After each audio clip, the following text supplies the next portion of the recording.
Each season, summer, fall, and winter, spring, the Loft schedules a huge variety of writing classes. Today, I'm thrilled to introduce a teaching artist who specializes in teaching multiple genres, Tasslyn Magnusson. Tasslyn, could you introduce yourself and tell us how you got involved with the Loft? Sure. I have always known about the Loft. I grew up in the Twin Cities, and it wasn't though until I had a secret desire to start writing that I began to check out classes and took an online class. I can't remember who it was with, Heather Goodman, maybe, but I took it online so nobody could see my face at that time, and I could just sort of test out this writing dream. And then I went from that little class to writing more, to getting my MFA in writing for kids and young adults over at Hamlin. And then I wanted to try to teach. And so asked the people I knew who taught at the Loft kind of what they had to do to teach, and began to submit classes. I love working with writers and new writers and young writers, and it's just been really fun. And as you sort of alluded to, and as I mentioned before, you teach in a few different genres. How do you see multiple genres all coming together? I really think that when you jump into a class at the Loft, you're looking to get into a writing practice, you're looking to try writing sometimes for the first time, and multiple genres. Like in the intro class, you have an opportunity to try whatever you want. A little bit of poetry, maybe a little bit of creative nonfiction, maybe a little bit of fiction. It just gives you an opportunity to find your voice, which I tell all of the students, like, that's the most important thing they can learn in my class, is find your voice, hear your voice, listen to it, and follow it. And beyond finding their voice, what's a more concrete takeaway that you hope that students will leave with from your classes? Sometimes I hope that they'll appreciate a genre that they told me they would never ever do at the beginning. I hear that about poetry a lot. We do just one little poetry lesson just so they know what it is, an intro to fiction. But also I want them to have a regular writing practice and figure out, we talk a lot at several points during the class, like, how often do you write? What feels good to write? What time do you write? Do you have a writing space? So just so they feel like they are beginning to do a writing practice. And if they learn what plots are and character development and all of that along the way, that's equally good. But I feel like people really want to get started and worry about what happens when they leave my class. Like, how will they keep writing? So we work on that. I want to talk a little bit about your writing too. You got your Master's of Fine Arts in Writing for Children and Young Adults. Which genres do you like to write in? What age group do you like to write for? Tell me a little bit more. I love poetry. It was unexpected. I was supposed to be there to do nonfiction and write nonfiction for kids, but I had a professor who was like, I'm a poet, want to try poetry?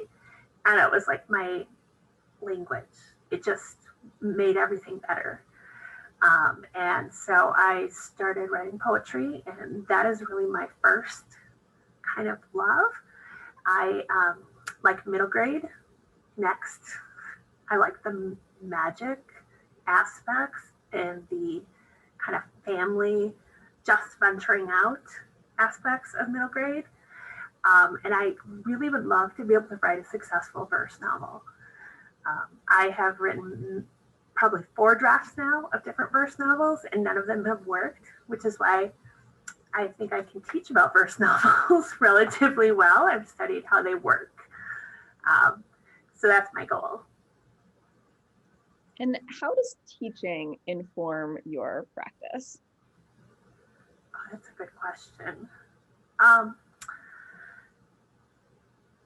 Teaching makes me really think through craft. And it also helps me learn how to find good aspects of people's writings and good aspects of my own to really hone in. Oh, I did that plot well. Oh, that image is working. I can see it. She can see it. They can see it. It forces me to really also explain kind of complicated things. We talk about point of view. And so you really have to understand it to be able to explain it to writers. And so I think that's really where teaching has helped me personally. And also, anytime you have to critique anybody else's work or give feedback, it improves your own writing, probably more than it even helps them, because you begin to kind of look and see and think about writing as a activity and a science and a craft. Yeah, okay. Other than teaching, what areas of your life or interests that you have inform your writing? So I mentor teenagers through another program. That's all writing based, but the experience of kind of long-term working with a teenager on their writing has been amazing to get to meet with them weekly and just learn about their lives. I've got 2 kids who pretty much think I write more of my stuff for people. Why would they want to read that, Mom? And so I spend time with them. I just lost track of the question. Like talking about your kids, that'll do it. Yeah. Just other interests and areas of your life that inform your writing. I mean, I feel like if I could spend all my time reading, writing, going to book launches, I would. And all of it, the more you read, the better you write. The more you write, the more you find to read and to talk to other writers. I just enjoy that stuff. And that leads into the next question too, which is a little two-pronged, given that we live in COVID land right now. When you aren't reading or teaching, or I suppose in your case, parenting or mentoring teenagers, what is it that you really like to do?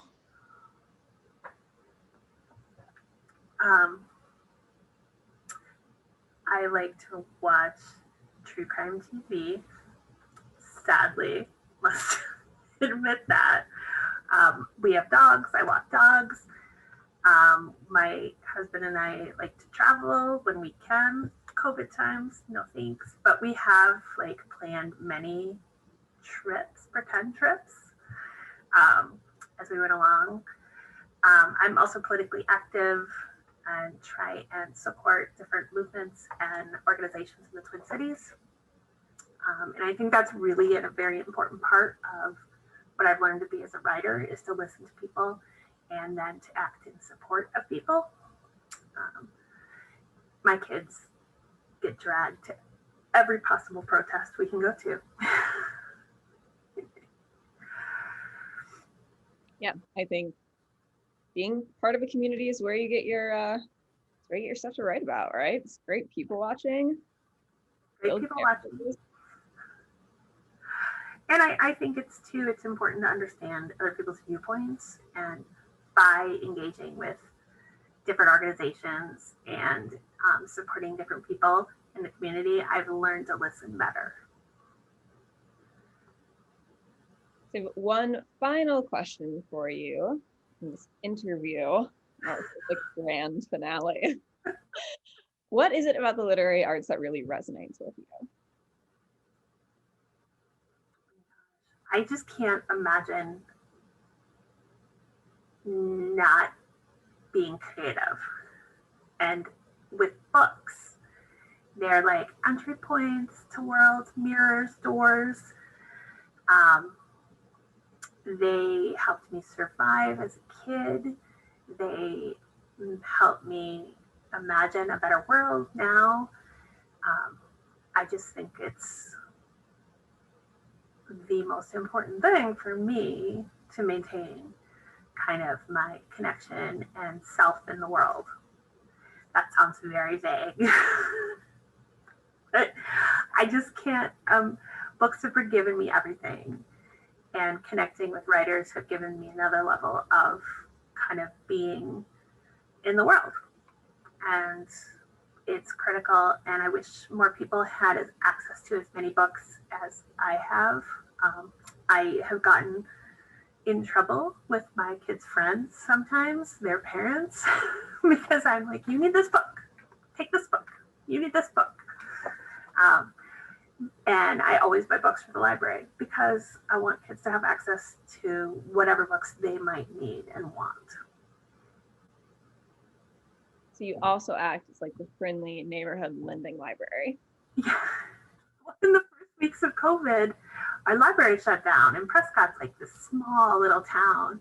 And so I took a picture of all my books and I said, you know, kids, if you want to borrow something, like I'll sanitize it and I'll leave it at the end of my driveway. You can come by and get it. And several kids took me up on it, and several parents took me up on it. So that was kind of nice. And then our library started to open back up again. But they're like, why do you have so many kid books? Are you weird? Said I just like them. I think they're the best. But it was the first thing I thought of as everything shut down. Like, oh, I have lots of books. The kids can read my books. Yeah, I feel like that's a great example of books being at the center of a community. Yeah. Well, for all of our viewers, you can find Tasslyn's classes as well as our full winter spring lineup by visiting loft.org/classes. Tasslyn, thank you so much for taking the time to be here with us today.